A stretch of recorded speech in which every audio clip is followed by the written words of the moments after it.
Hi friends, welcome back to my channel. അപ്പോൾ ഞാൻ ഇന്ന് വന്നിട്ടുള്ളത് ഒരു ഫുഡ് വ്ളോഗായിട്ടാണ്. അപ്പോൾ എന്താ ഐറ്റം എന്ന് പറയുന്നത് ബ്രെഡ് വെച്ചിട്ടുള്ളൊരു പുഡിംഗ് ആണ് കേട്ടോ.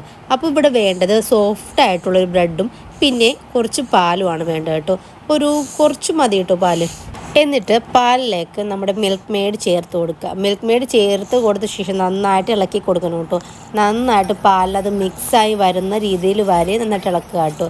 ഓൾറെഡി പാത്രത്തിൽ ഇങ്ങനെ നിൽക്കുന്ന രീതിയിലാവരുത്, നന്നായിട്ട് ഇളക്കി കൊടുക്കുക. അതിനുശേഷം ഒരു കണ്ടെയ്നർ ബോക്സ് എടുത്തിട്ടുണ്ട് ഞാൻ.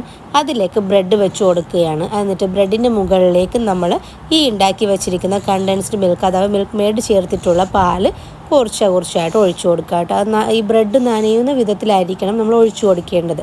അതിൻ്റെ മുകളിലായിട്ട് നന്നായിട്ട് ഒഴിച്ചൊഴിച്ച് കൊടുക്കുക കേട്ടോ. അപ്പോൾ നമ്മൾ എടുക്കുമ്പോൾ എപ്പോഴും നല്ല സോഫ്റ്റ് ബ്രെഡ് ആയിട്ടുണ്ടെങ്കിൽ പെട്ടെന്ന് തന്നെ നന്നായിട്ട് നല്ലൊരു ടേസ്റ്റി ആയിട്ട് നല്ല മിൽക്കി ആയിട്ട് കിട്ടുന്ന രീതിയിലായിരിക്കും കേട്ടോ വരുന്നത്. അപ്പോൾ കുറച്ചധികം ബ്രെഡ് എടുക്കുന്നവർ ഓരോരോ ലെയറായിട്ട് വെച്ച ശേഷം പാലൊഴിച്ച് കൊടുക്കുന്നതായിരിക്കും നല്ലത്.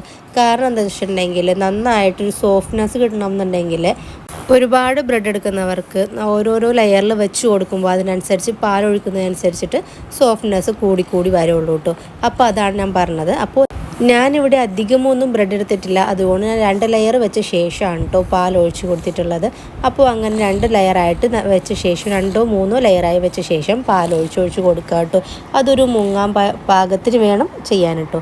പിന്നെ അടുത്ത ഞാൻ എന്താ എടുത്തിട്ടുള്ളത് വെച്ചിട്ടുണ്ടെങ്കിൽ നമ്മുടെ ഫ്രഷ് ക്രീം ഞാൻ കുറച്ച് കൊക്കോ പൗഡർ ഒഴിച്ച് നന്നായിട്ട് മിക്സിയിലൊന്ന് അടിച്ചെടുത്ത ശേഷം നമ്മുടെ ഈ ബ്രെഡിൻ്റെ മുകളിലേക്ക് ഒഴിച്ചു കൊടുക്കുകയാണ്.